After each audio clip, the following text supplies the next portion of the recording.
Hello student, मैं Somesh Kumar NEET aspirant. मेरे YouTube channel का नाम नीट जेई अड्डा। मैं यूपी बोर्ड हाई स्कूल के साइंस के पेपर का सलूशन लाया हूँ। बहुत स्टूडेंट का कमेंट था, तो वही इसको मॉडल पेपर का सलूशन लाया हूँ। तो आइए बात करते हैं पेपर के अबाउट में।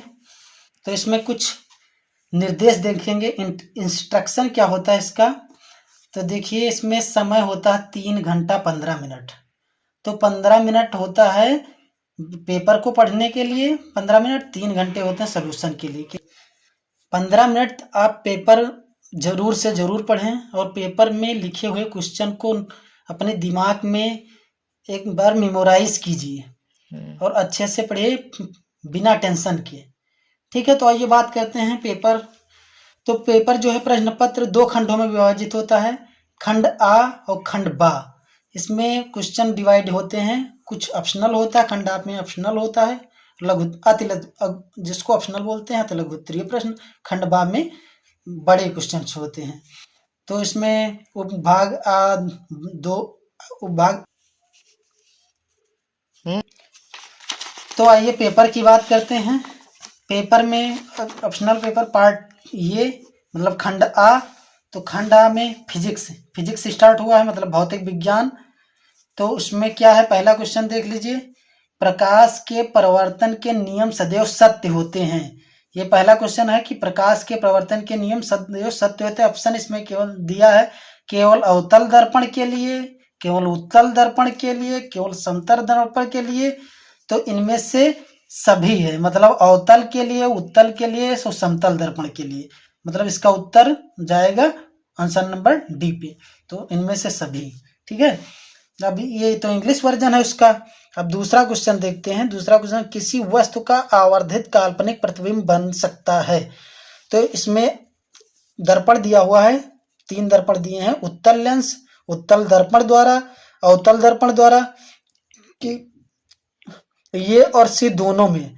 तो इसका आंसर क्या जाएगा, अवतल दर्पण द्वारा बना होता है। तो क्या होगा, आंसर नंबर सी, इसका सी होगा। ठीक है, ये अवतल दर्पण द्वारा होगा। फिर आइए तीसरे क्वेश्चन की बात करते हैं। अत्यधिक उच्च प्रतिरोध वाला पदार्थ कहलाता है। तो इसमें क्या होता है कि इसका इंग्लिश होता है कि हाई रेजिस्टेंट वाला पदार्थ क्या होता है। तो इसका आंसर होगा, पहले आंसर इसका चालक, अर्धचालक, अतिचालक ऑप्शन है। इसका आंसर होगा विद्युत रोधी, मतलब ऑप्शन डी होगा, ऑप्शन डी होगा।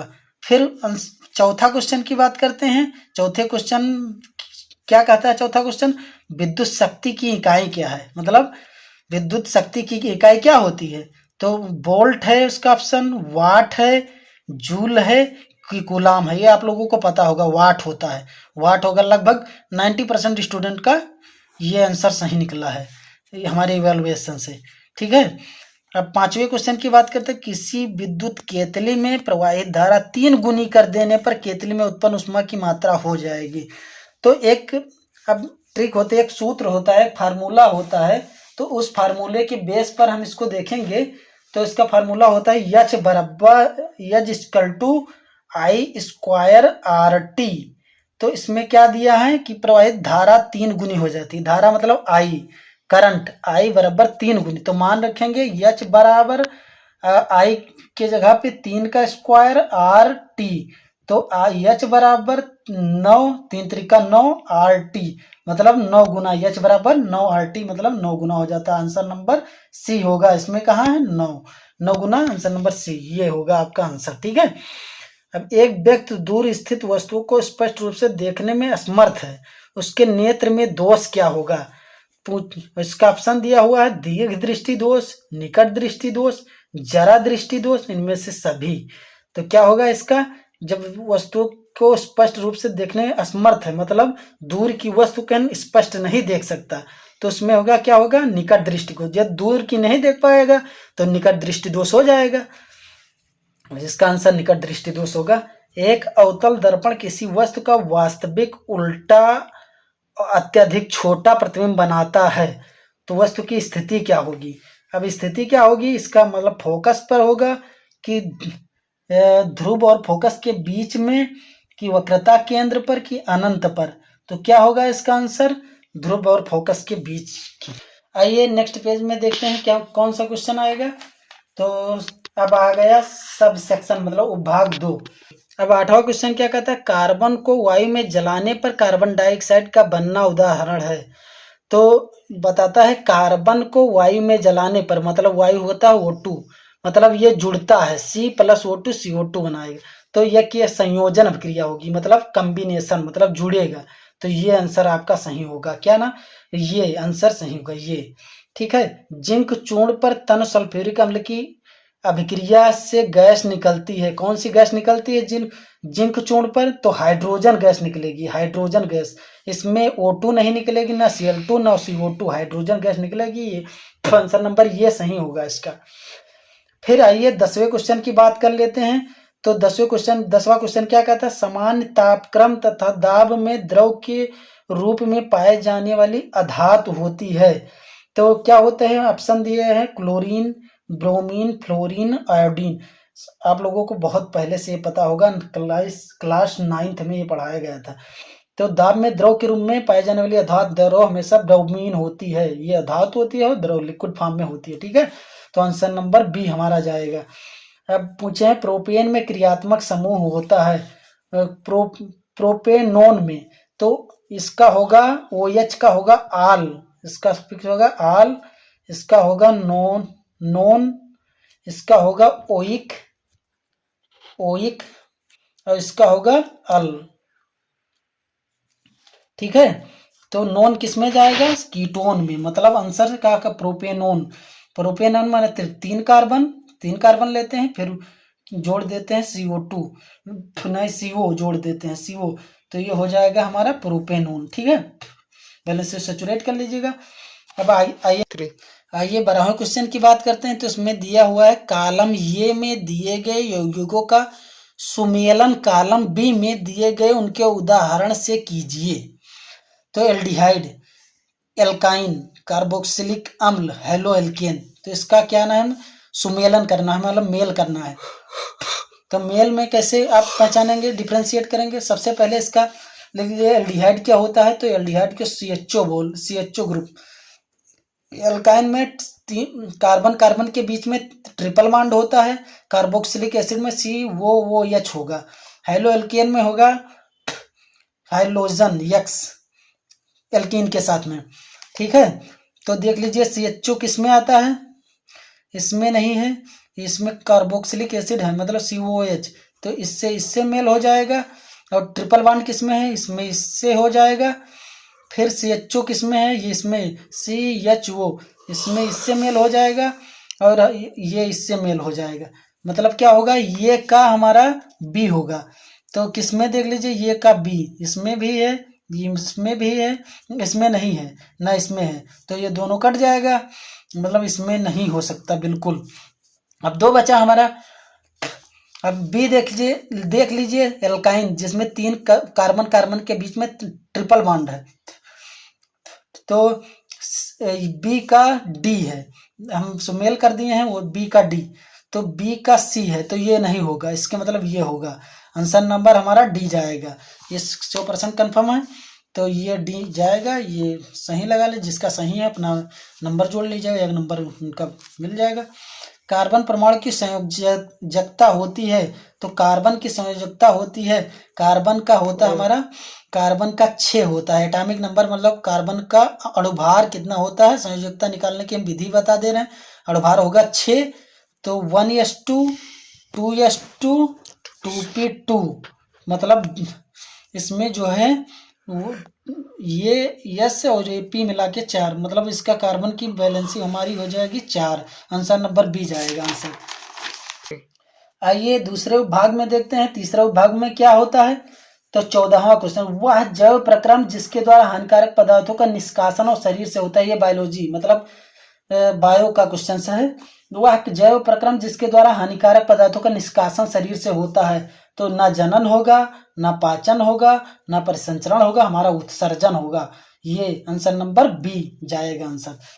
ठीक है, फिर 15वें क्वेश्चन की बात करते हैं। तो 15वां क्वेश्चन क्या कहता है कि प्रकाश संश्लेषण के दौरान निम्न में कौन सी क्रिया एक क्रिया नहीं होती है। क्लोरोफिल द्वारा प्रकाश ऊर्जा को अवशोषित करना है, तो ये भी सही है। प्रकाश ऊर्जा को रासायनिक ऊर्जा में परिवर्तित करना है, ये भी सही है। कार्बन डाइऑक्साइड का कार्बोहाइड्रेट में अपचयन होना, ये भी प्रकाश संश्लेषण की अभिक्रिया के अंतर्गत आता है। ग्लूकोज का पायरुविक अम्ल में विखंडन होना, ये नहीं आता, मतलब नहीं पूछा, तो ये आंसर नंबर ये जाएगा हमारा। ठीक है, आंसर नंबर डी जाएगा। ये होता है ग्लाइकोलिसिस में। किस में होता है? ग्लाइकोलिसिस में। ग्लाइकोलिसिस से साइटोप्लाज्म में होता है, सेल के कोश मतलब कोशिका द्रव्य में पाया जाता है। एक चक्र होता है, आप लोग इंटर 11 में पढ़ेंगे, क्लास 11 में ये पढ़ेंगे। ठीक है, अब 16वां क्वेश्चन क्या कहता है? प्राकृतिक वरण या चयन द्वारा जैविक विकास का सिद्धांत किसके प्रतिपादन द्वारा किया गया था? ठीक है, तो ये हमारा आंसर चार्ल्स डार्विन ने, आंसर ऑप्शन ए, और ऑप्शन बी लामार्क ने, Gregor John Mendel option C, Mohammad डोगरविच ऑप्शन डी। तो हमारा जाएगा ऑप्शन नंबर ये, चार्ल्स डार्विन ने किया था। ये सही होगा, ये चार्ल्स डार्विन ने। मेंडल ने अपने प्रयोग किस पौधे में किया था? तो इस सबको आप लोगों को पता होगा। मेंडल ने अपने प्रयोग किस पौधे में किया था? तो सरसों, अरहर में नहीं, साइकस में नहीं, मटर में किया था। मतलब आंसर नंबर डी इसका सही होगा, आंसर नंबर डी। फिर 18वें क्वेश्चन की बात करेंगे। निम्न में किस पौधे में पुष्प एक लिंगी होता है? एक लिंगी पुष्प किस में होता है? तो निम्न में किस पौधे में पुष्प एक लिंगी होता है? तो आंसर नंबर इसमें पपीता, तो इसमें पपीता, बी गुड़हल, सी सरसों, डी मटर। तो इसका आंसर एक लिंगी पौधे पपीता होगा। ये पपीता, इसमें अलग अलग लिंग होते हैं, मतलब मेल फ्लावर अलग होते हैं, फीमेल मतलब मादा पुष्प अलग, और पुरुष पुष्प अलग होते हैं। ठीक है, अब 19वें क्वेश्चन की बात करते हैं। मादा जनन तंत्र के किस भाग में कॉपर टी स्थापित किया जाता है? तो ये फिर अंडाशय, ऑप्शन ए अंडाशय, ऑप्शन बी अंडवाहिनी, ऑप्शन सी गर्भाशय, ऑप्शन डी यौन। तो ये गर्भाशय में यूज किया जाता है। जो कॉपर टी होता है ये गर्भाशय में यूज किया जाता है। अब 20वें क्वेश्चन की बात करेंगे। तो इसमें Q1 के बारे में निम्नलिखित में से कौन सा कथन सत्य नहीं है? मतलब सब सत्य है लेकिन एक कथन असत्य है, उसको छांट के लिखना है आप लोगों को। तो पहला, ये ऑक्सीजन की अनुपस्थिति में होता है, ये भी सही है। ये प्रक्रम सामान्यतः यीस्ट में होता है, ये भी सही है। इस क्रिया में पायरुवेट तथा पायरुविक अम्ल CO2 या इथेनॉल में परिवर्तित होता है। ठीक है, इथेनॉल तो आप जानते होंगे, C2H5OH मतलब अल्कोहल, जो दारू वगैरह मदिरा बनाया जाता है, उसी को C2H5OH मतलब इथेनॉल बोला जाता है। इसको पीने के यूज में किया जाता है। ये फर्मेंटेशन मतलब बोलते हैं, इसके Q1 को फर्मेंटेशन बोलते हैं। फर्मेंटेशन के दौरान इसको प्राप्त किया जाता है। ये क्रिया माइटोकॉन्ड्रिया में संपन्न होती है, ये बिल्कुल गलत है, ये बाहर किया जाता है। मतलब आंसर नंबर डी होगा, आंसर नंबर डी 20वां का। फिर नेक्स्ट क्वेश्चन, नेक्स्ट पेज में बात करेंगे नेक्स्ट क्वेश्चन को। आइए पार्ट बी की बात करते हैं। तो पार्ट बी में देखेंगे क्या होता है। अवतल दर्पण के किन्हीं दो उपयोगों को लिखिए। तो अवतल दर्पण से प्रतिबिंब बनने के लिए किरण आरेख कीजिए तथा जबकि वस्तु ये अनंत वक्रता त्रिज्या के बीच होगा। फोकस, ये तो लॉन्ग क्वेश्चन है, इसको तो हम बता नहीं सकते, लेकिन ओवरव्यू आपको दे सकते हैं। ये आप अपने सीरीज का विद्या वगैरह से सर्च कर लीजिएगा और मतलब अपने हिसाब से पढ़ लीजिएगा। तो इसमें जो होता है वस्तु से बड़ा प्रतिबिंब बनता है। ठीक है, अवतल दर्पण जो है वस्तु से बड़ा, ये निकट दृष्टि दोष में यूज किया जाता है अवतल दर्पण का। ठीक है, ये वस्तु से बड़ा प्रतिबिंब बनता है। ठीक है, आइए नेक्स्ट क्वेश्चन की बात करेंगे। दूसरा, अपवर्तन के क्या नियम है तथा 3 सेंटीमीटर की वस्तु के लिए मुख्य अक्ष के लंबवत रखी है। लेंस की फोकस दूरी 30 सेंटीमीटर, लेंस से वस्तु की दूरी 10 सेंटीमीटर, प्रतिबिंब की स्थिति, आकार प्रतिक्रिया अज्ञात कीजिए, हम वस्तु को पर्दे पर देख सकते हैं।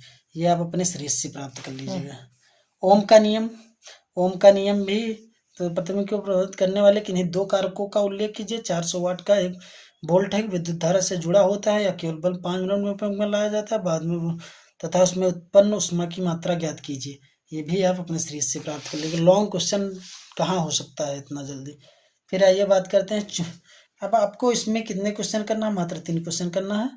तो एक क्वेश्चन इधर देख लो, चुंबकीय क्षेत्र के किन्हीं दो गुणों का उल्लेख कीजिए। तो हम बता दे रहे हैं ओवरव्यू की बात के, चुंबक में दो ध्रुव होते हैं, एन और एस, दो नॉर्थ और साउथ, दो पोल होते हैं। किसी सीधे धारावाही के कारण उत्पन्न चुंबकीय क्षेत्र की दिशा ज्ञात करने के लिए मैक्सवेल के कार्क स्क्रू का नियम है कि मतलब ऐसे एक नियम होगा कार्क स्क्रू का नियम।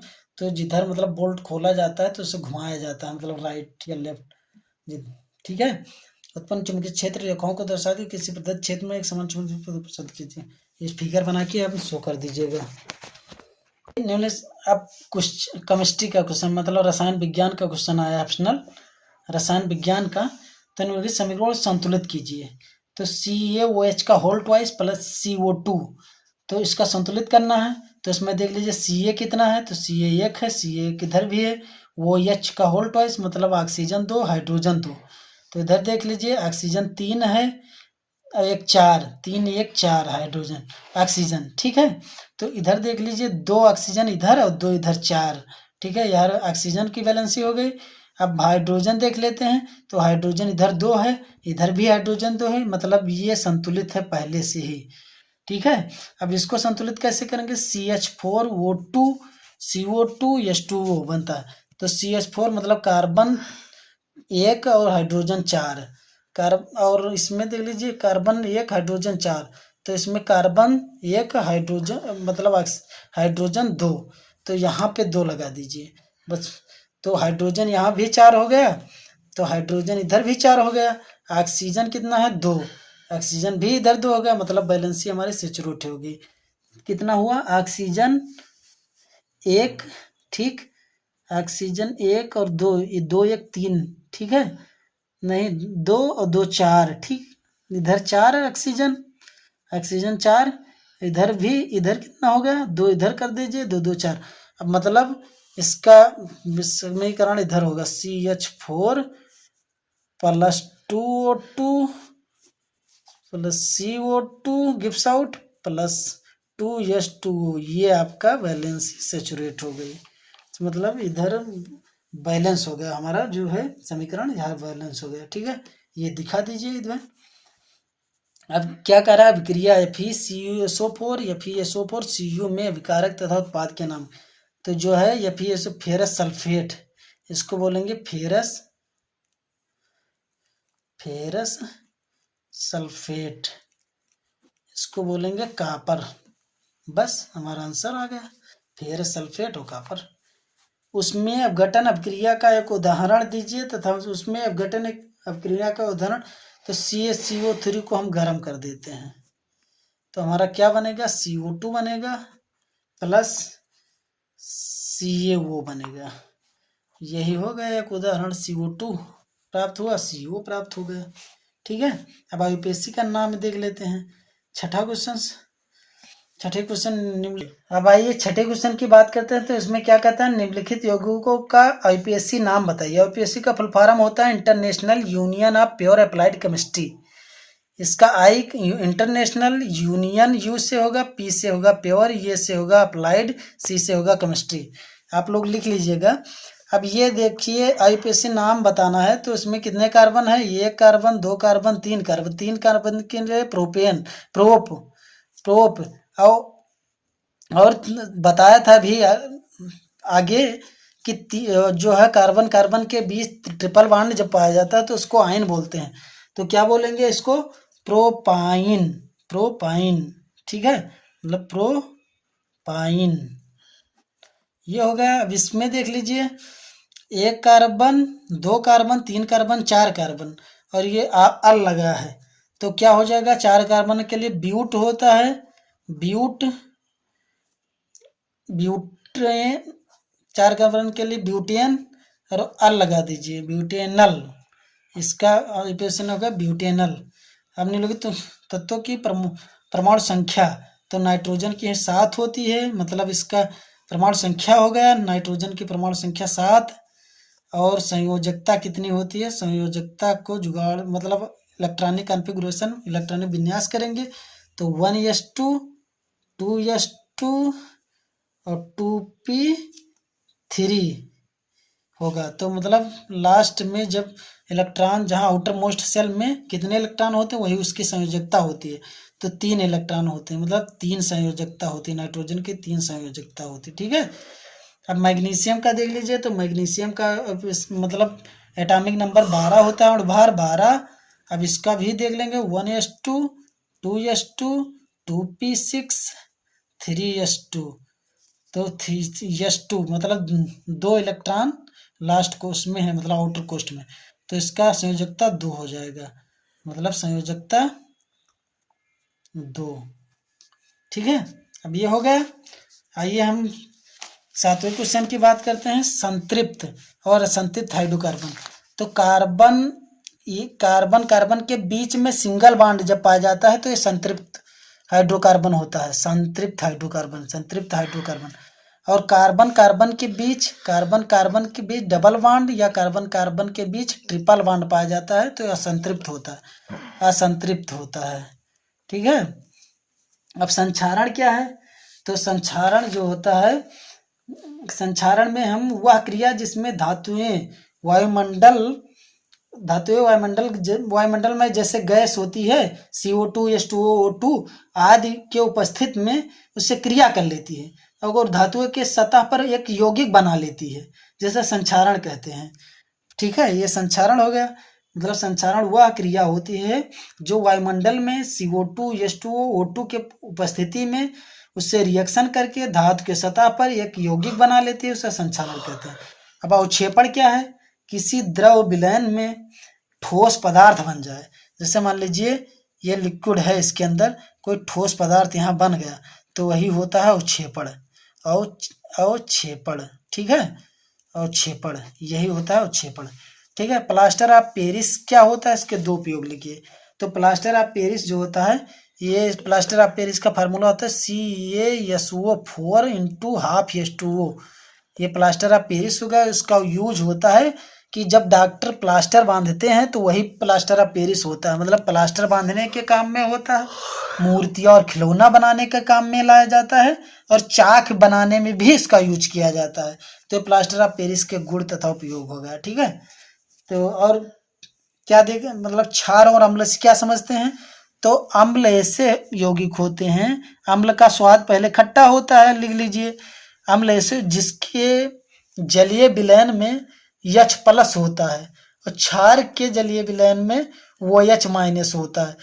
यही अम्ल होता है। दैनिक जीवन में pH के 2 उपयोग लिखिए। तो pH से अम्ल और क्षार का पता लगाते हैं। जिसका pH 7 से कम वो अम्ल होता है, अम्ल, और 7 से ज़्यादा वो क्षार होता है। यही सब। फिर आ जाइए हम नेक्स्ट क्वेश्चन की बात करते हैं। तो पोषण किसे कहते हैं, स्वपोषी पोषण और परपोषी पोषण का उपयोग सहित वर्णन कीजिए। तो ये लॉन्ग क्वेश्चन है लेकिन हम समझा दे रहे हैं। पोषण मतलब जैसे पोषण में हम इंगल्फ करते हैं, भोजन प्राप्त करते हैं, तो उसे जैव प्रक्रिया में उपयोग करके पोषण बनाते हैं, तो यही पोषण होता है। स्वपोषी मतलब स्वपोषी जो अपना भोजन स्वयं बनाते हैं उसको स्वपोषी कहते हैं, जैसे पेड़ पौधे। परपोषी जो अपना स्वयं भोजन नहीं बनाते हैं उसे परपोषी कहते हैं, जैसे जानवर। ठीक है, यही इसका एग्जाम्पल हो गया। पुष्प के अंदर काट का स्वच्छ और नामक चित्र बनाइए जिनसे पुष्पों का वर्णन कीजिए। तो पुष्प बना लीजिए, ऐसे पुष्प बना लीजिए, उसमें कैलिक्स, कैरोला, एंड्रोसियम, गाइनोसियम, स्टीमेन। ठीक है, ये एंथर हो गया, ये कैलिक्स हो गया, इस कैलिक्स ये हो गया, ये कैरोला, ये हो गया एंड्रोसियम, ये हो गया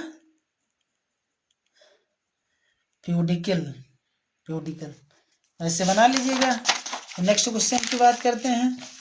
तो इसमें बात करेंगे मानव में लिंग निर्धारण क्रिया का विस्तार से वर्णन कीजिए। आप विस्तार से हम कहाँ बता पाएंगे, लेकिन ओवरव्यू की बात करते हैं।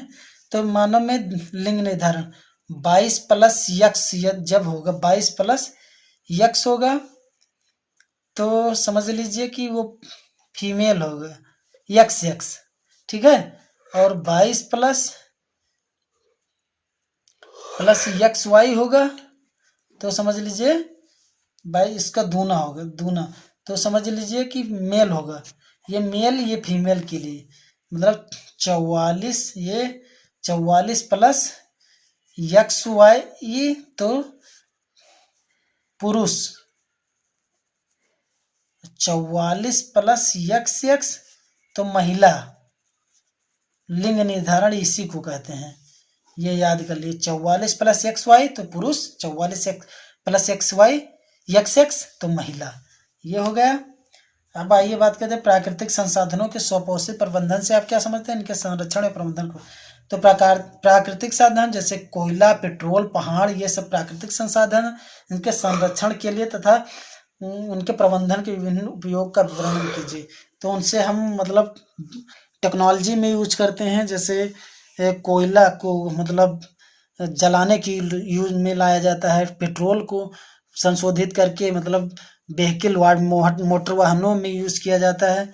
कई जगह पर कई प्राकृतिक संसाधन यूज होते हैं।